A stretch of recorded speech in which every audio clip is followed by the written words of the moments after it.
ꯃꯌꯥꯝꯕꯨ ꯊꯣꯏꯕꯤ ꯀꯩꯁꯥꯝꯅ ꯑꯃꯨꯛꯀ ꯍꯟꯅ ꯇꯔꯥꯝꯅ ꯑꯣꯛꯆꯕꯒ ꯂꯣꯏꯅꯅ ꯏꯀꯣꯛꯅꯨꯅ ꯈꯨꯔꯨꯝꯖꯔꯤ꯫ ꯉꯁꯤꯁꯨ ꯃꯍꯧꯁꯥꯒꯨꯝ ꯃꯌꯥꯝꯒꯤꯗꯃꯛꯇ ꯑꯅꯧꯕ ꯐꯨꯡꯒꯥ ꯋꯥꯔꯤ ꯑꯃ ꯄꯨꯗꯨꯅ ꯂꯥꯛꯆꯔꯤ꯫ ꯋꯥꯔꯤ ꯑꯁꯤꯕꯨ ꯊꯥꯕꯤꯔꯛꯄꯅ ꯑꯊꯧꯕ ꯃꯩꯇꯩ꯫ ꯋꯥꯔꯤ ꯃꯃꯤꯡꯅ ꯃꯤꯔꯝꯂꯦꯟꯗ ꯄꯥꯂꯦꯝ ꯏꯃꯥꯒꯤ ꯈꯣꯟꯖꯦꯜ꯫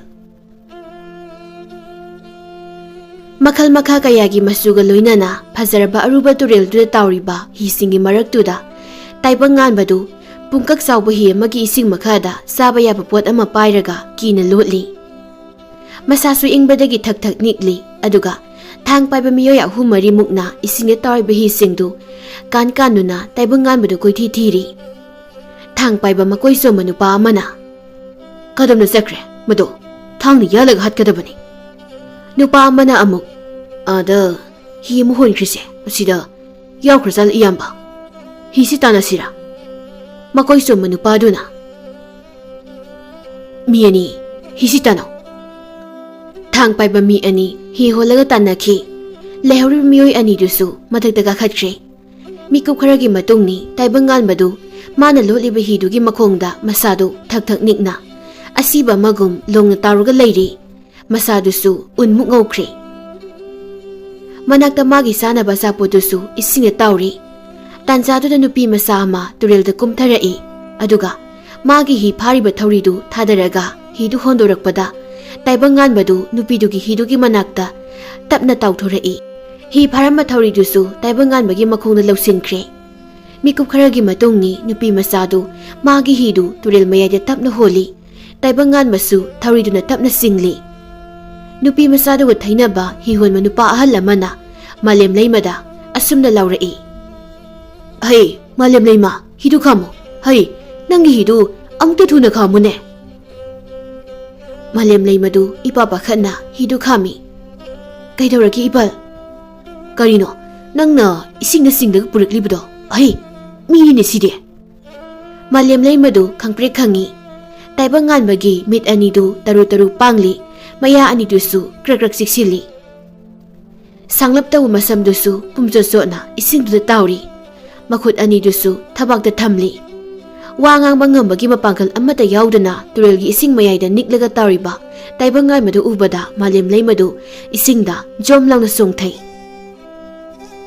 ꯑꯗꯨꯒ ꯇꯥꯏꯕꯪ ꯉꯥꯟꯕꯗꯨ ꯃꯥꯒꯤ ꯍꯤꯗ ꯊꯥꯡꯒꯠꯅꯕ ꯍꯣꯠꯅꯩ꯫ ꯏꯄꯜꯗꯨꯁꯨ ꯃꯥꯒꯤ ꯍꯤꯗꯨ ꯊꯨꯅ ꯍꯣꯟꯖꯤꯜꯂꯛꯏ꯫ ꯑꯗꯨꯒ ꯃꯣꯏ ꯑꯅꯤ ꯆꯪꯗꯨꯅ ꯇꯥꯏꯕꯪ ꯉꯥꯟꯕꯗꯨ ꯃꯥꯂꯦꯝ ꯂꯩꯃꯒꯤ ꯍꯤꯗ ꯊꯥꯡꯒꯠꯂꯤ꯫ ꯃꯥꯂꯦꯝ ꯂꯩꯃꯅ "ꯏꯄꯜ ꯃꯥ ꯁꯤꯔꯅꯤ, ꯑꯩꯒꯤ ꯐꯤ ꯑꯃꯠꯇꯁꯨ ꯌꯥꯎꯗꯤꯌꯦ."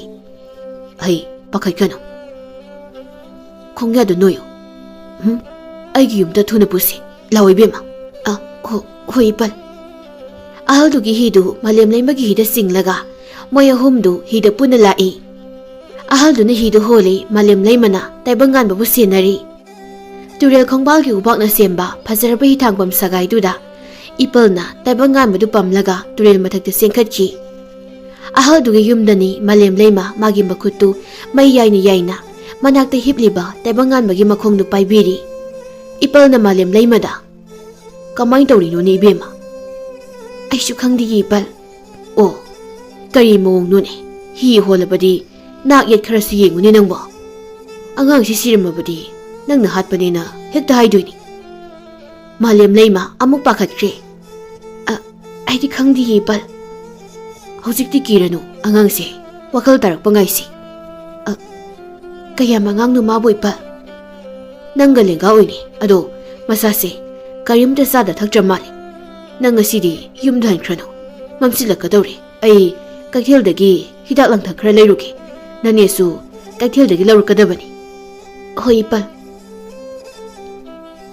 ꯏꯄꯜꯗꯨ ꯃꯥꯒꯤ ꯍꯤꯗꯨ ꯍꯣꯜꯂꯒ ꯆꯠꯈ꯭ꯔꯦ꯫ ꯃꯥꯂꯦꯝ ꯂꯩꯃꯗꯨ ꯇꯥꯏꯕꯪ ꯉꯥꯟꯕꯒꯤ ꯃꯈꯣꯡꯗꯨ ꯄꯥꯏꯕꯤꯔꯤ꯫ ꯃꯥꯂꯦꯝ ꯂꯩꯃꯅ ꯇꯥꯏꯕꯪ ꯉꯥꯟꯕꯗ ꯌꯦꯡꯂꯒ "ꯃꯥꯏꯁꯦ ꯍꯤ ꯍꯨꯔꯥꯟꯒꯦ ꯇꯧꯕꯗ ꯏꯔꯥꯛꯅꯩ ꯖꯥꯠꯂꯥ? ꯍꯤ ꯍꯨꯔꯥꯟꯕ ꯃꯥꯟꯁꯤꯜꯂꯛꯑꯦ, ꯑꯗꯣ ꯃꯁꯛꯁꯤꯗꯤ ꯍꯤ ꯍꯨꯔꯥꯟꯕ ꯃꯥꯟꯗꯦꯕꯣ꯫ ꯏꯄꯜꯒꯤ ꯆꯥꯛꯈꯨꯝꯁꯦ ꯆꯥꯕ ꯌꯥꯕ ꯀꯩꯀꯩ ꯂꯩꯖꯥꯠꯅꯣ?" ꯃꯥꯂꯦꯝ ꯂꯩꯃꯗꯨ ꯑꯍꯜꯗꯨꯒꯤ ꯆꯥꯛꯈꯨꯝꯗꯨꯗ ꯆꯥꯕ ꯌꯥꯕ ꯀꯔꯤ ꯀꯔꯤ ꯂꯩꯒꯦ ꯍꯥꯏꯗꯨꯅ ꯊꯤꯔꯤ꯫ ꯏꯄꯜꯒ ꯏꯅꯦꯒꯁꯨ ꯀꯩꯊꯦꯜꯗꯒꯤ ꯍꯜꯂꯛꯂ ꯃꯥꯜꯂꯤ꯫ ꯏꯅꯦꯗꯨ ꯅꯣꯛ ꯅꯣꯛꯇꯅ ꯆꯪꯉꯛꯏ꯫ "ꯀꯔꯤ ꯍꯥꯏꯕ? ꯅꯨꯄꯥ ꯃꯆꯥꯅꯦꯕ? ꯀꯗꯥꯏ ꯃꯁꯛꯇꯨ ꯌꯦꯡꯒꯦꯅꯦ ꯑꯃꯨꯛꯇ꯫ ꯁꯤꯗꯤ ꯑꯩꯒꯤ ꯐꯩꯕꯣꯛ ꯑꯅꯤ ꯁꯤꯈꯤꯕꯗꯨꯕꯨ ꯍꯥꯏꯐꯦꯠ ꯃꯥꯟꯒꯦ ꯇꯧꯏꯅꯦ꯫ ꯃꯥꯂꯦꯝ ꯂꯩꯃꯗꯨ ꯏꯅꯦꯗ ꯌꯦꯡꯉꯤ ꯏꯄꯜꯅ꯫ ꯇꯥꯊꯣꯠꯄꯤ, ꯅꯪꯒꯤ ꯋꯥꯗꯣ ꯑꯃꯨꯛ ꯍꯧꯗꯣꯔꯛꯀꯅꯣ, ꯑꯩ ꯏꯁꯤꯡꯗ ꯀꯨꯝꯕ ꯀꯤꯍꯟꯒꯅꯨꯀꯣ꯫ ꯃꯥꯂꯦꯝ ꯂꯩꯃꯅ ꯀꯩꯅꯣ ꯏꯄꯜ? ꯀꯩꯁꯨ ꯅꯠꯇꯦ ꯏꯕꯦꯝꯃ, ꯑꯉꯥꯡꯗꯣ ꯃꯁꯥ ꯈꯔ ꯀꯜꯂꯛꯄ꯭ꯔꯣ? ꯁꯣꯔ ꯐꯖꯅ ꯍꯣꯟꯕ꯭ꯔꯣ?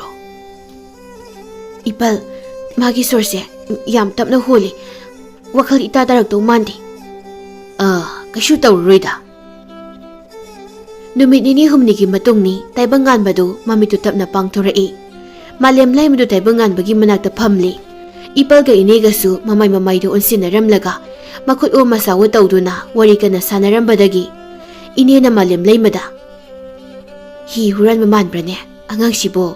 ꯏꯕꯦꯝꯃ꯫ ꯈꯪꯗꯦ ꯏꯅꯦ, ꯑꯗꯣ ꯃꯥꯏꯁꯦ ꯍꯤ ꯍꯨꯔꯥꯟꯒꯦ ꯇꯧꯕꯗ ꯏꯔꯥꯛꯅꯕ ꯃꯥꯜꯂꯤ꯫ ꯏꯄꯜꯅ ꯀꯩꯁꯨ ꯑꯣꯏꯔꯝꯃꯣꯏꯗ, ꯅꯣꯏꯁꯨ ꯋꯥ ꯖꯥꯠ ꯖꯥꯠ ꯌꯥꯝ ꯉꯥꯡꯉꯤꯗ꯫ ꯑꯉꯥꯡꯁꯤꯗꯤ ꯃꯃꯤꯠꯄꯨ ꯄꯥꯡꯂꯦꯅꯦ꯫ ꯏꯕꯦꯝꯃ, ꯃꯃꯥ ꯌꯦꯡꯉꯨꯅꯦ꯫ ꯏꯅꯦꯅ ꯇꯥꯏꯕꯪꯉꯥꯟꯕꯗ ꯅꯣꯛꯂꯒ ꯅꯪ ꯆꯠꯈ꯭ꯔꯅꯨꯅ ꯏꯕꯨꯡꯉꯣ꯫ ꯏꯄꯜꯅ ꯑꯣꯟꯊꯣꯛꯄꯅꯤꯗꯀꯣ ꯅꯪꯁꯤꯗꯤ, ꯃꯤꯒꯤ ꯃꯆꯥꯅꯤꯅꯦ, ꯃꯃꯤꯡ ꯃꯊꯥ ꯂꯩꯐꯝ ꯍꯪꯒꯦꯗꯤ ꯂꯩꯇ꯭ꯔꯗꯅ ꯁꯦꯔꯥꯟꯒ ꯇꯨꯔꯥꯟꯒ꯫ ꯃꯥꯂꯦꯝ ꯂꯩꯃꯅ ꯇꯥꯏꯕꯪꯉꯥꯟꯕꯗ ꯅꯪꯕꯨ ꯀꯗꯥꯏꯗꯩꯅꯣ? ꯅꯃꯤꯡ ꯀꯔꯤ ꯀꯧꯒꯦ? ꯅꯪꯒꯤ ꯃꯥꯏꯗ ꯁꯣꯏꯁꯤꯅ ꯀꯩꯒꯤꯅꯣ?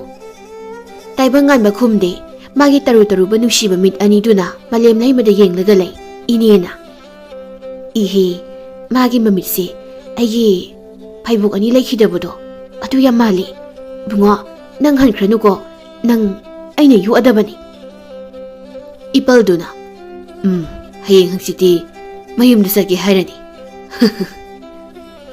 ꯇꯥꯏꯕꯪꯉꯥꯟꯕꯗꯨ ꯏꯄꯜꯗ ꯑꯃꯨꯛ ꯌꯦꯡꯉꯤ꯫ ꯅꯨꯃꯤꯗꯥꯡ ꯋꯥꯏꯔꯝ ꯑꯃꯅꯤ꯫ ꯏꯄꯜ ꯈꯣꯏꯗꯣꯝꯒꯤ ꯍꯤꯊꯥꯡꯐꯝ ꯎꯕꯥꯛ ꯃꯊꯛꯇꯨꯗ ꯇꯥꯏꯕꯪꯉꯥꯟꯕꯗꯨ ꯃꯇꯣꯝꯇ ꯐꯝꯂꯤ꯫ ꯇꯨꯔꯦꯜ ꯃꯇꯥꯏ ꯃꯇꯥꯏꯁꯤꯡꯗ ꯃꯥꯒꯤ ꯍꯤꯊꯥꯡꯐꯝꯁꯤꯡꯗ ꯊꯥꯎꯃꯩ ꯑꯃꯃꯝꯁꯨ ꯄꯤꯛꯅ ꯄꯤꯛꯅ ꯌꯥꯜꯂꯒ ꯊꯝꯂꯤ꯫ ꯑꯇꯤꯌꯥꯗ ꯊꯣꯛꯂꯤꯕ ꯊꯥ ꯊꯋꯥꯟꯃꯤꯆꯥꯛꯀꯤ ꯃꯃꯤꯁꯤꯡꯁꯨ ꯂꯨꯅ ꯄꯥꯛꯅ ꯃꯣꯡꯍꯥꯗ ꯂꯩꯔꯤꯕ ꯇꯨꯔꯦꯜꯒꯤ ꯏꯁꯤꯡꯗ ꯃꯃꯤ ꯇꯥꯔꯤ꯫ ꯊꯥ ꯊꯋꯥꯟꯃꯤꯆꯥꯛꯀꯤ ꯐꯖꯕꯒ ꯇꯨꯔꯦꯜ ꯃꯄꯥꯜꯗ ꯇꯥꯔꯤꯕ ꯌꯨꯝꯁꯤꯡꯒꯤ ꯊꯣꯡꯊꯣꯡꯅꯧ ꯑꯃꯗꯤ ꯍꯤꯊꯥꯡꯐꯝꯗ ꯊꯥꯜꯂꯤꯕ ꯊꯥꯎꯃꯩꯁꯤꯡꯒꯤ ꯐꯖꯕꯗꯨꯅ ꯇꯨꯔꯦꯜ ꯑꯗꯨꯕꯨ ꯂꯩꯇꯦꯡꯍꯜꯂꯤ꯫ ꯇꯥꯏꯕꯪꯉꯥꯟꯕꯗꯨ ꯇꯨꯔꯦꯜꯒꯤ ꯏꯁꯤꯡꯗ ꯌꯦꯡꯂꯤꯉꯩ ꯑꯔꯥꯞꯄꯗ ꯍꯤ ꯑꯃ ꯍꯣꯜꯂꯛꯄ ꯃꯥꯜꯂꯤ꯫ ꯏꯁꯤꯡꯗꯨꯒꯤ ꯏꯄꯣꯝꯅ ꯊꯥ ꯊꯋꯥꯟꯃꯤꯆꯥꯛꯀꯤ ꯃꯃꯤꯁꯨ ꯀꯥꯏꯈ꯭ꯔꯦ, ꯊꯥꯡꯃꯩ ꯄꯔꯦꯡꯒꯤ ꯃꯃꯤꯁꯨ ꯃꯥꯡꯈ꯭ꯔꯦ꯫ हि होलगा लाक्लिबदु मालेम लैमनी। मालेम लैमदु ताइबंगानबगी मनाक्ता लेपलगा काखलसिरा नमिंग गौगेसु वासुंगा ngang ताइबंगानबदु मालेम लैमदा येंगली मालेम लैमना लाउ कारसे अदो मथंगदी नतुमना सुमाय फंगनुको मफमसे हि यामना चतबनी। इपल खोइदुमदु कुमथरई इपलना इबुंगो ननेदो नंग कहूरिबनी कासिलाउ।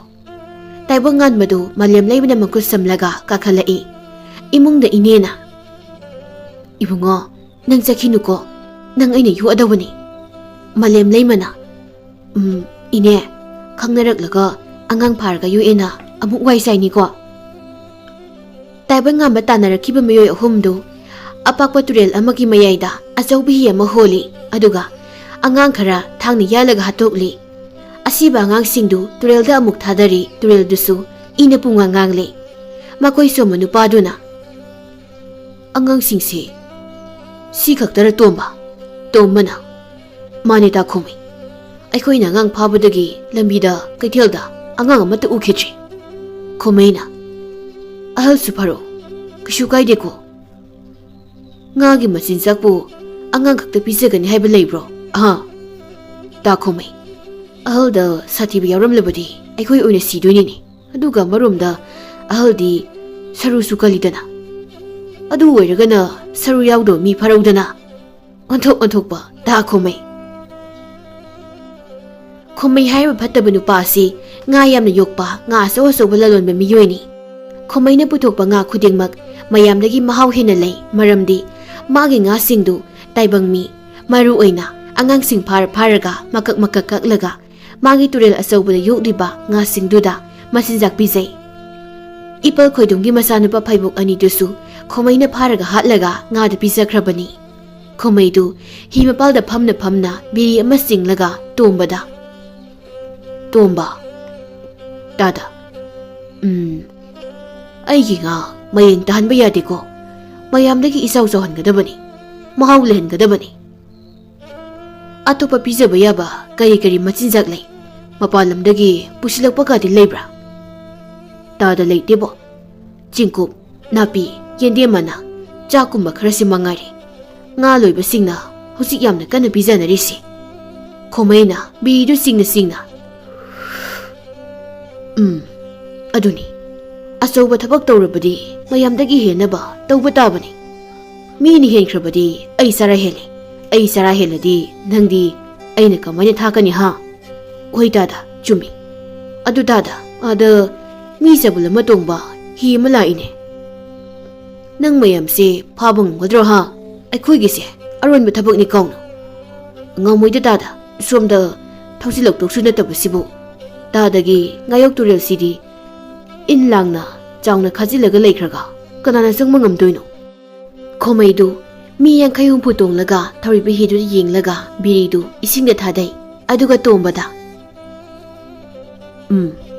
ꯏꯔꯣꯏꯁꯤꯡꯗꯨꯗꯤ ꯀꯔꯝ ꯀꯥꯟꯗ ꯌꯧꯔꯛꯀꯅꯤ ꯍꯥꯏ ꯅꯤꯅꯤ ꯍꯨꯝꯅꯤꯃꯨꯛꯇꯤ ꯉꯥꯏꯒꯗꯧ ꯃꯥꯜꯂꯤ ꯇꯥꯗ ꯍꯧꯖꯤꯛ ꯑꯉꯥꯡ ꯀꯌꯥ ꯂꯩꯔꯤ ꯑꯗꯨꯗꯤ ꯑꯉꯥꯡ 10ꯃꯨꯛ ꯂꯩꯔꯝꯈꯤꯅꯤ ꯑꯗꯨ ꯇꯥꯗ ꯑꯉꯥꯡ ꯅꯨꯄꯤ ꯃꯆꯥ ꯃꯁꯛ ꯐꯖꯕ 3 ꯌꯥꯎꯔꯤꯅꯦ ꯃꯣꯏ 3ꯗꯨꯗꯤ ꯍꯥꯠꯂꯣꯏꯁꯤꯗ ꯄꯥꯝꯃꯨꯏ ꯇꯣꯝꯕꯗꯨ ꯃꯥꯒꯤ ꯍꯤ ꯑꯆꯧꯕꯗꯨꯒꯤ ꯃꯈꯥꯗ ꯀꯨꯝꯊꯈꯤ ꯍꯤ ꯃꯈꯥꯗ ꯑꯉꯥꯡ ꯈꯔ ꯎꯇꯨꯞꯅ ꯄꯣꯞ ꯄꯣꯞ ꯀꯟꯈꯤꯕꯒꯤ ꯃꯈꯣꯜ ꯇꯥꯏ ꯇꯣꯝꯕꯗꯨ ꯃꯇꯣꯝꯇ ꯅꯨꯄꯤ ꯃꯆꯥꯁꯤꯡꯗꯨꯗꯤ ꯍꯥꯠꯇ꯭ꯔꯁꯨ ꯌꯥꯕꯅꯤ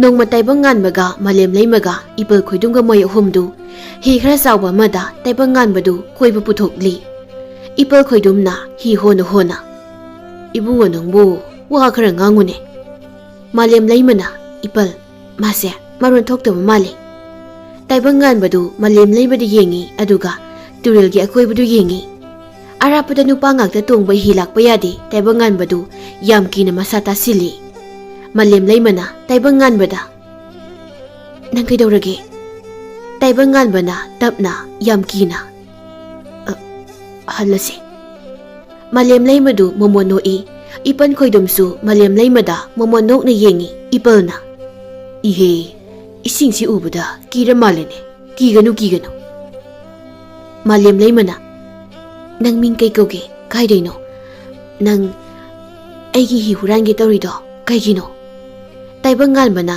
ꯇꯞꯅ ꯏꯄꯜ ꯌꯨꯝꯗ ꯍꯟꯁꯦ ꯑꯩ ꯃꯣꯏ ꯎꯕ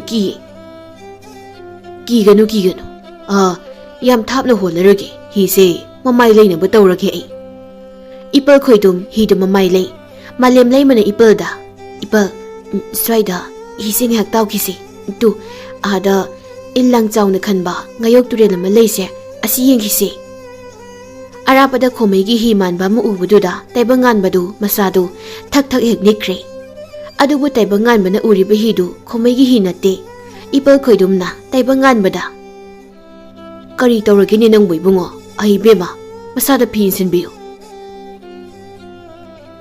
ꯇꯥꯏꯕꯪ ꯉꯥꯟꯕꯒ ꯃꯃꯥꯒ ꯃꯄꯥꯒ ꯃꯣꯏ 3ꯗꯨ ꯑꯇꯣꯞꯄ ꯃꯐꯝ ꯑꯃꯗꯒꯤ ꯀꯣꯏꯕ ꯂꯥꯛꯄꯗ ꯈꯣꯃꯩꯅ ꯐꯥꯔꯒ ꯍꯥꯠꯇꯣꯛꯂꯒ ꯃꯥꯒꯤ ꯉꯥꯗ ꯄꯤꯖꯊꯣꯛꯈꯤꯕꯅꯤ ꯑꯗꯨꯒ ꯇꯥꯏꯕꯪ ꯉꯥꯟꯕꯅ ꯐꯥꯔꯒ ꯊꯝꯂꯤꯉꯩ ꯑꯉꯥꯡ ꯈꯔꯅ ꯊꯥꯗꯣꯛꯄꯤꯔꯛꯄꯅꯤ ꯅꯨꯃꯤꯗꯥꯡ ꯏꯄꯜ ꯈꯣꯏꯗꯨꯝꯅ ꯇꯥꯏꯕꯪ ꯉꯥꯟꯕꯗ ꯏꯕꯨꯡꯉꯣ ꯅꯪꯕꯨ ꯏꯁꯤꯡ ꯀꯤꯕ꯭ꯔꯅꯦ ꯀꯩꯁꯨ ꯇꯧꯔꯣꯏꯗ ꯍꯌꯦꯡꯗꯤ ꯍꯤ ꯍꯣꯟꯕ ꯇꯝꯕꯤꯒꯦ ꯏꯔꯣꯏꯕꯁꯨ ꯇꯝꯕꯤꯒꯦ ꯇꯥꯏꯕꯪ ꯉꯥꯟꯕꯅ ꯇꯞꯅ ꯏꯄꯜ ꯃꯥꯂꯦꯝ ꯂꯩꯃꯗꯤ ꯃꯥ ꯍꯌꯦꯡ ꯂꯥꯛꯀꯅꯤ ꯐꯔꯦ ꯇꯨꯝꯃꯨ ꯑꯍꯤꯡꯗꯨ ꯇꯥꯏꯕꯪ ꯉꯥꯟꯕꯗꯨ ꯃꯄꯤ ꯇꯞ ꯇꯥꯈꯩ ꯃꯃꯥ ꯃꯄꯥ ꯅꯤꯡꯁꯤꯡꯂꯤ ꯑꯩ ꯏꯇꯣꯝ ꯉꯥꯏꯔꯦ ꯑꯍꯤꯡꯁꯦ ꯏꯃꯥ ꯅꯪꯒꯤ ꯈꯣꯟꯖꯦꯜ ꯇꯥꯅꯤꯡꯉꯤ ꯑꯍꯤꯡꯗ ꯃꯥꯂꯦꯝ ꯂꯩꯃꯗꯨ ꯏꯄꯜ ꯈꯣꯏꯗꯨꯝꯒꯤ ꯃꯅꯥꯛꯇ ꯂꯥꯛꯏ ꯃꯥꯂꯦꯝ ꯂꯩꯃꯅ ꯃꯄꯥꯟꯗꯒꯤ ꯏꯄꯜ ꯇꯥꯕ꯭ꯔꯣ ꯏꯄꯜ ꯏꯅꯦꯗꯨ ꯊꯣꯡ ꯍꯥꯡꯗꯣꯔꯛꯏ ꯏꯕꯦꯝꯃ ꯑꯃꯝꯕꯁꯤꯗ ꯂꯥꯎ ꯆꯪꯉꯛꯑꯣ ꯅꯣꯡꯁꯨ ꯃꯪꯉꯤꯗꯅ ꯅꯣꯡ ꯇꯥꯔꯛꯄꯅ ꯍꯥꯟꯕ ꯇꯥꯔꯦ ꯊꯨꯅ ꯆꯪꯉꯛꯑꯣ ꯏꯅꯦ ꯇꯥꯔꯣꯏꯌꯦ ꯃꯥꯂꯦꯝ ꯂꯩꯃꯗꯨ ꯇꯥꯏꯕꯪ ꯉꯥꯟꯕꯒꯤ ꯃꯅꯥꯛꯇ ꯐꯝꯂꯒ ꯏꯄꯜꯗ ꯏꯄꯜ ꯑꯩ ꯌꯥꯝ ꯀꯤꯕ ꯄꯥꯎ ꯑꯃ ꯇꯥꯏ꯫ ꯇꯥꯏꯕꯪ ꯉꯥꯟꯕꯗꯨ ꯃꯥꯂꯦꯝ ꯂꯩꯃꯗ ꯌꯦꯡꯉꯤ ꯏꯄꯜꯅ꯫ ꯀꯔꯤ ꯄꯥꯎꯅꯣꯅꯦ ꯏꯕꯦꯝꯃ? ꯑꯋꯥꯡꯂꯣꯝꯗꯒꯤ ꯑꯉꯥꯡꯒꯤ ꯃꯤ ꯃꯀꯣꯛ ꯁꯔꯨ ꯉꯛꯇ ꯌꯥꯎꯕ ꯍꯤ ꯃꯆꯥ ꯑꯃ ꯃꯈꯥꯔꯣꯝꯗ ꯇꯥꯎꯊꯔꯛꯑꯦ ꯍꯥꯏ꯫ ꯇꯥꯏꯕꯪ ꯉꯥꯟꯕꯗꯨ ꯃꯁꯥ ꯊꯛꯇꯛ ꯅꯤꯛꯈ꯭ꯔꯦ ꯃꯥꯂꯦꯝ ꯂꯩꯃꯅ꯫ ꯅꯪ ꯀꯩꯗꯧꯔꯒꯦ ꯏꯄꯟ?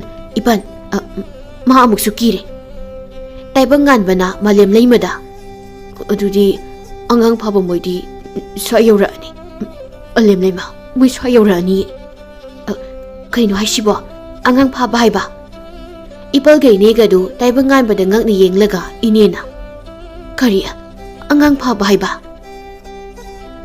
ꯇꯥꯏꯕꯪ ꯉꯥꯟꯕꯅ ꯏꯄꯜ, 이마가 이빠가나 아이부 히다 마famsi phajai yamna phajai haina koibu pubirakpani imaga ipaga aikhoi ahumda thang paiba miyoi kharana nga yokpa turel phajaba male nga zobu yangan ge hairaga aikhoi ahumbo moina pusilaga imaga ipaga da thangni yalaga turel thadai aduga nga pise moi nga da yamna si sawi aibuna angang mayam thamo mada thame aduga ibu angang singduna lona hidagi thadore aduga mo thang paiba miyoi kharana aibu pharaga hatoi tanare aina wakal tarakpata sida leirami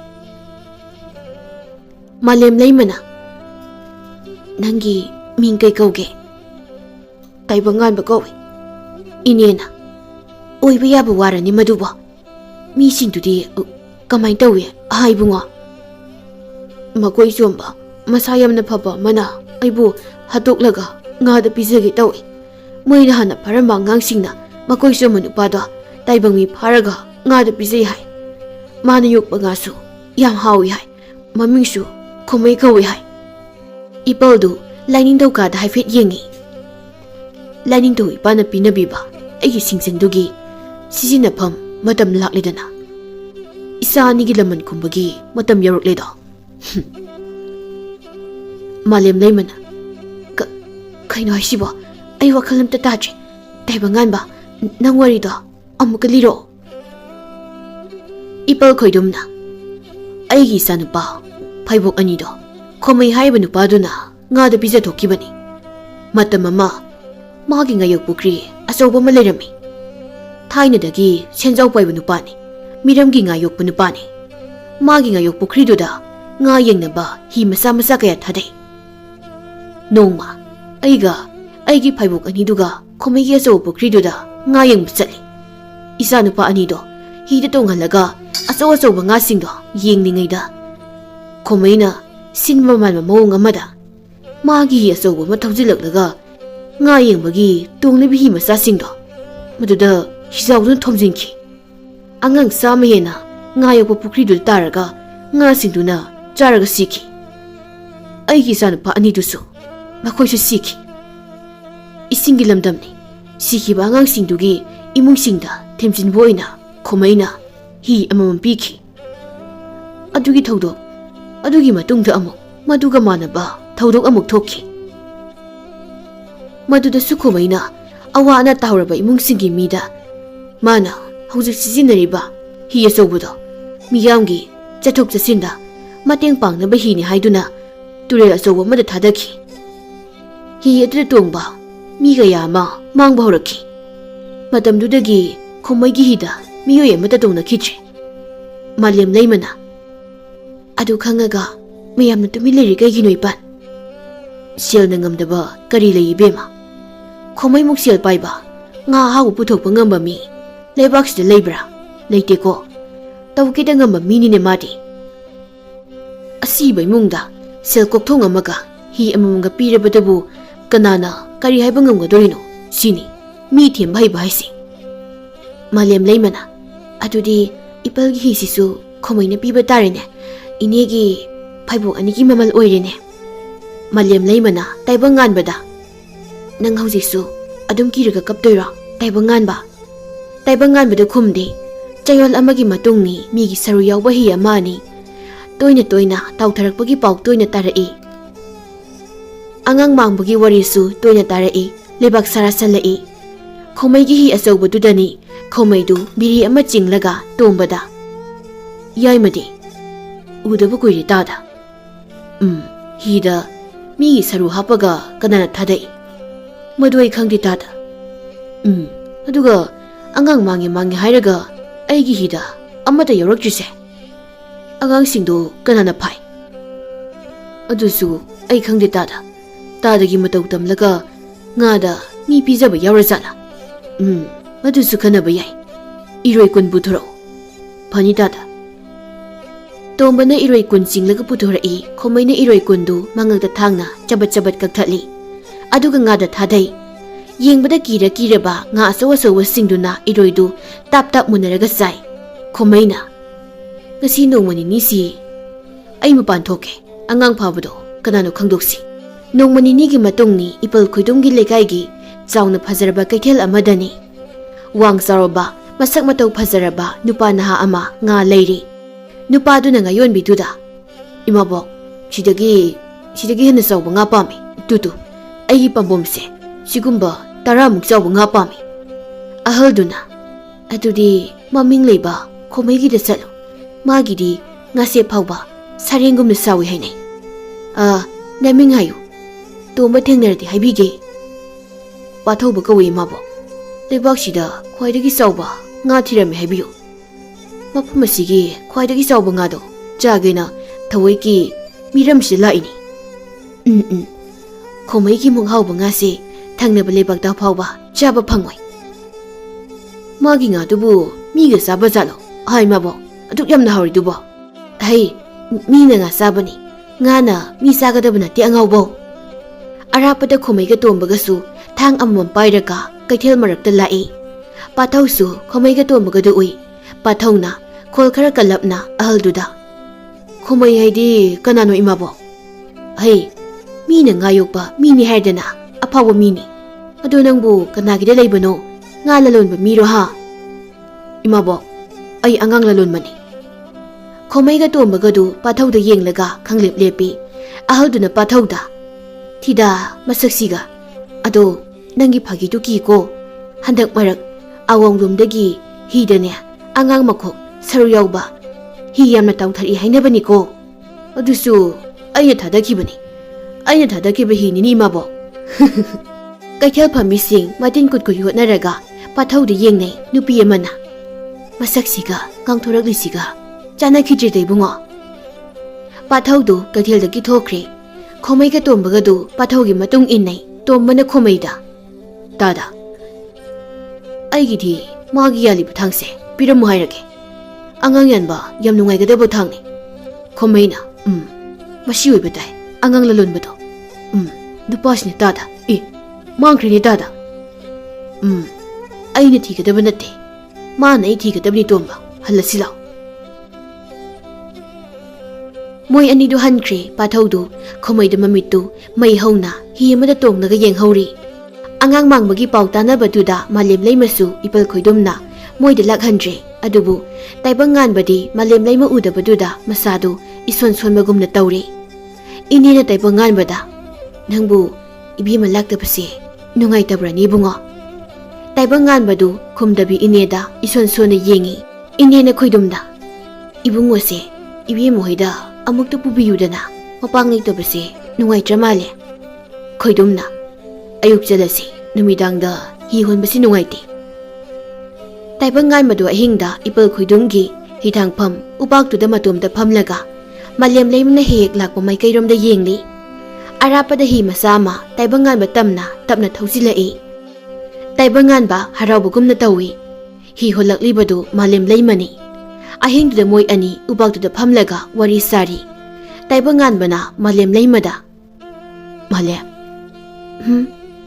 ꯅꯪꯒꯤꯗꯤ ꯏꯃꯥ ꯏꯄꯥ ꯂꯩꯕ꯭ꯔꯥ ꯂꯣꯏ ꯂꯩꯌꯦ ꯑꯩꯒꯤꯗꯤ ꯑꯃꯠꯇ ꯂꯩꯇ꯭ꯔꯦ ꯅꯪꯗꯤ ꯏꯅꯦꯒ ꯏꯄꯜꯒꯒꯤ ꯃꯆꯥ ꯑꯣꯏꯔꯅꯤ ꯍꯥꯏꯕꯅꯤ ꯏꯅꯦꯅ ꯌꯨꯝꯗꯒꯤ ꯇꯥꯏꯕꯪ ꯉꯥꯟꯕꯗ ꯀꯧꯔꯛꯏ ꯏꯃꯥꯒꯤ ꯕꯨꯡꯉꯣ ꯀꯅꯥꯒꯅꯣ ꯅꯪꯅ ꯏꯍꯦ ꯕꯦꯝꯃ ꯅꯣꯡ ꯃꯪꯉꯤꯅꯤ ꯅꯣꯏ ꯑꯅꯤꯕꯣ ꯃꯥꯂꯦꯝ ꯂꯩꯃꯅ ꯏꯅꯦ ꯅꯣꯡꯃ ꯅꯠꯇꯤꯌꯦ ꯏꯁꯤꯡ ꯃꯅꯤꯜꯅꯤ ꯇꯨ ꯅꯪꯒꯤ ꯏꯃꯥꯅ ꯀꯧꯔꯛꯏꯁꯦ ꯑꯗꯨꯅ ꯇꯥꯏꯕꯪ ꯉꯥꯟꯕ ꯅꯪ ꯃꯣꯏꯒꯤ ꯃꯅꯥꯛꯇ ꯑꯗꯨꯝ ꯂꯩꯔꯣꯀꯣ Chayol amagi matungni Khomaidu ngayonbi imabokki manakta lai.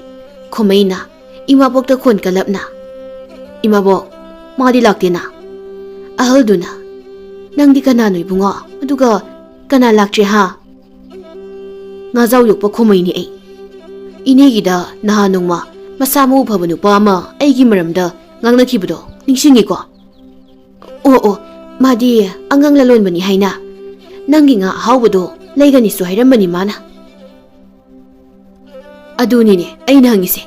Imabokida kayarakti laklame ha. Kaithel lai. Aduga aigidadi changlakti boibungo. Ado nangi kondo khara tapna ngango. Nakong waisili. Khomaigi matung ilakpa thangpaiba naha khara ahaldugi manakta changlai naha amana. Ahal nangaksamdo haidetlamura ha. Nupado masaktuna tao.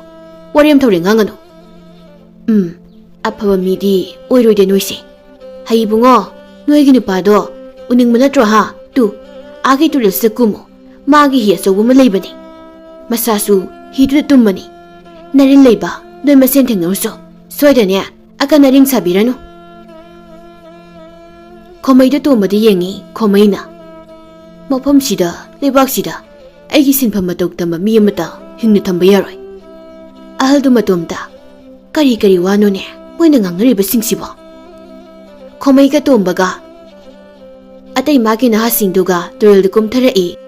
Khomaina aada hi asawuma tawrisidi aina mi hatlaga yenbada yawkiba hidu mankreda. Tombana tada turil si tawrba hi singsi tadana mi hatlaga yenthokkiba hi ngaktani. Moy mayamgi tungdagi pathawna nokrem haikemnana. Nangi hi ngaktani ne turil da tawriba singse aduga aigi tungdaba hi sisu yamna luribadi aina noi mayam si hatoklaga noi hi singsina kanana pibigadabano yenbigadabano sini. Sathiba naha amani pathawdu songsilai. Pathawgi thangdu yamthuna satlaga Khomaigi naha amani duda job yansinki. Asiba singdu turilda jom tasinki. Khomaina kina nang kadano kaidino. Adugi wahangdo hanglaknabani aina nang khaklaga thamnibasi. Ay kanana take nang muna taw. Ay nang nahatkiba angangsingdugi miyoising adugi maraktagi mayamba mo oiramba yai. Mapa mo oiramba yai. Natraga angang mayamdugi mapu oirambsu yai. Nangina khwaidagi yeknaba miyoini. Khomaina tombada. Tomba nang kari yengli. Nupa sigi thangse nangbu pame hekidai. Tada magi thangse yamna lumlamdong male. Hai nangshu ngada pisatu ura ha. Tombada wangangde pathawgi thangdu tap launa paibaga pathawna tombagi mabukta thangsangduna job launa thumna thinjillaga tombadu thangalai. Pathawgi hidu ina pumtaw tawi.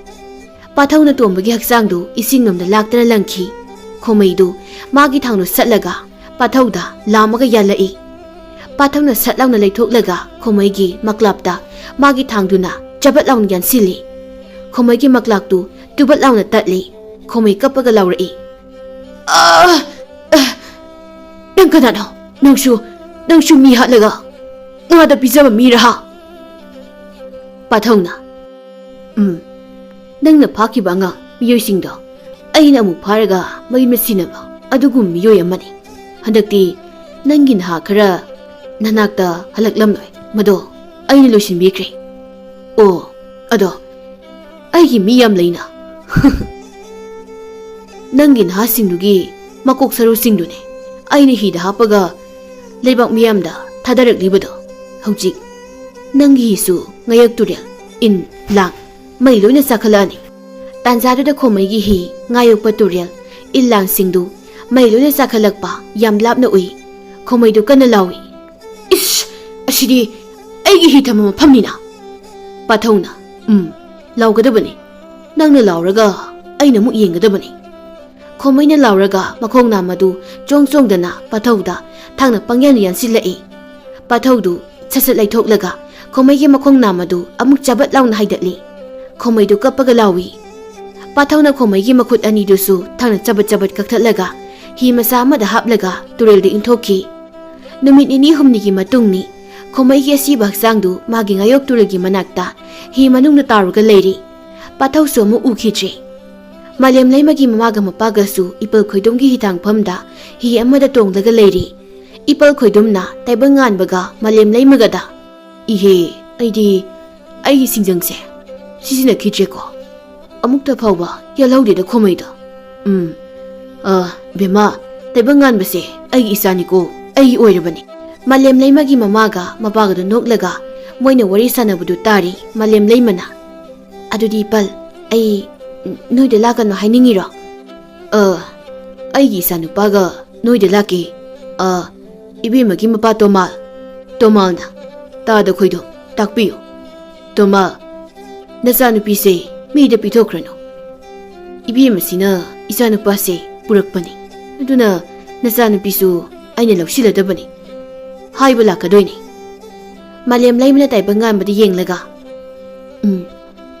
Aina purakpanina aigi dum oitabanini natra taibangan ba. Inisu khoidumgi thangphamda kumtharai aduga taibangan bada. Kari angang lalonbani haiba nga lalonbado is kireda sirabori do madi. Taibangan badu malem laimada kina yengi malem laima taibangan badu konsinbi malem laimana. Sikraba midi kibayadi taibangan ba. Asumna pathauna miyoi kayagi laman kumlamlaga miyoi kayagi punsi kalamlaga pathaudo mu ukhidre. Isingi taibang pandi hingliba miyoi singa dusu khomai ni ek sikhibadagi nga lalonbagi anoba mayon ama puraktuna ingtapa phajaba mafam ama oiduna nungaina pankhirami.